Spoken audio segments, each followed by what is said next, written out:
Cet arbre-là ici, c'est pas un sapin, c'est pas une épinette, c'est une pruche et elle a potentiellement 800 ans. 800 ans.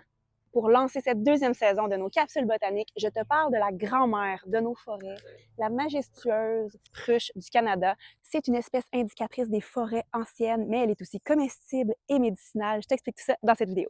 C'est la petite capsule botanique.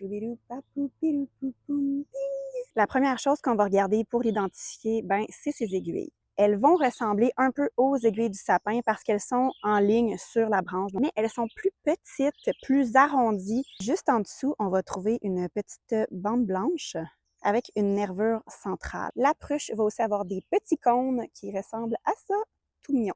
Voici à quoi ressemble l'écorce d'une pruche classique mature et vous pouvez aussi observer des petits trous qui sont faits un peu de manière horizontale et ça, c'est aussi assez caractéristique d'une pruche.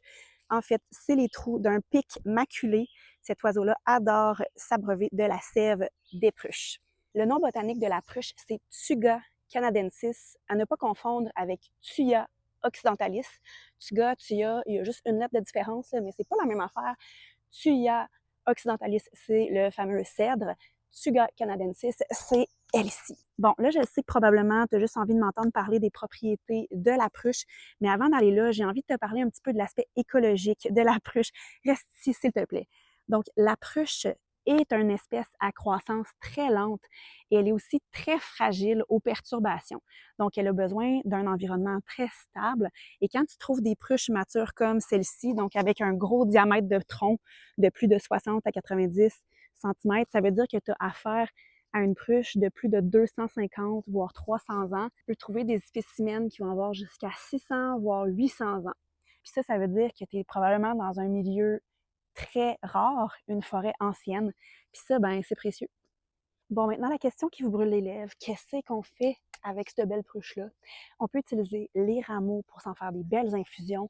On peut aussi se faire un beau bain de pruche. Donc, on va se prendre des beaux rameaux, on va les faire bouillir dans un chaudron d'eau pendant une dizaine de minutes, puis on va ajouter l'eau filtrée à notre bain.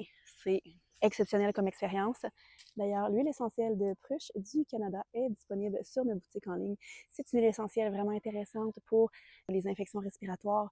Pour la peau, elle a des vraiment belles propriétés au niveau de la réduction des rougeurs, mais surtout, c'est une huile essentielle qu'on dit merveilleuse pour les grandes transitions dans la vie, pour les grands passages.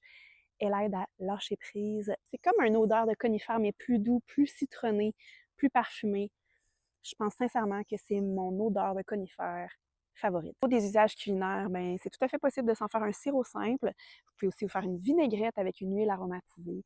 Pour les produits cosmétiques, vous pouvez vous faire une macération de ruche pour des soins pour la peau, pour une huile à massage. C'est vraiment super intéressant aussi.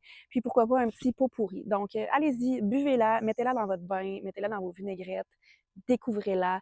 Est-ce que vous connaissiez la pruche du Canada? Est-ce que vous l'avez déjà utilisée? Si oui, je veux tout savoir. Allez m'écrire ça en commentaire. J'espère que cette première capsule de la deuxième saison vous a plu. Je vous invite à aller visiter notre site web lesmauvaiseherbes.com. Il paraît entre les branches qu'on vend des pas mal belles affaires. Fait que allez voir ça. Ciao tout le monde!